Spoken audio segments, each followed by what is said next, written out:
Si j'ai une phrase ou deux phrases, trois phrases pour définir un conteur aujourd'hui, demain sera autre chose, je dirais c'est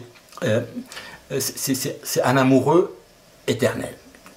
Un amoureux éternel qui ne peut pas garder son amour pour lui, sinon il meurt.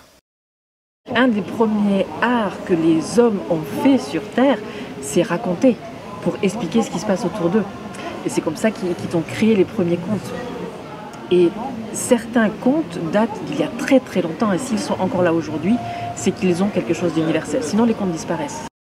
Si je tombe sur une histoire qui me plaît, je suis tiraillé par deux forces. La première force qui dit ce livre est un recueil où il y a des contes intéressants, lisons, et je vais continuer à lire.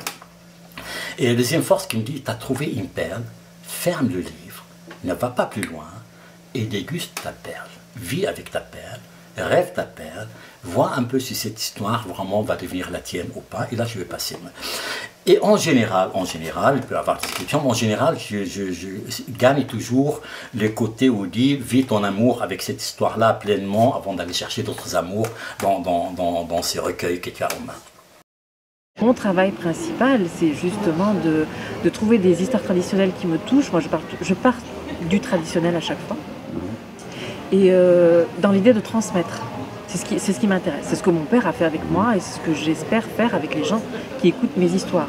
L'idée, c'est qu'ils se les approprient aussi et peut-être un jour qu'ils les racontent. Mon premier travail, c'est vraiment de m'installer à moitié allongé, les yeux à moitié fermés, à voir, à rêver les images petit à petit. Et une fois que je le filme, je ne reviens pas au livre. Je ne reviens pas du tout au livre. Quand on raconte, on n'a pas de quatrième mur comme au théâtre. On s'adresse directement aux gens, on les regarde dans les yeux, on leur parle d'âme à âme.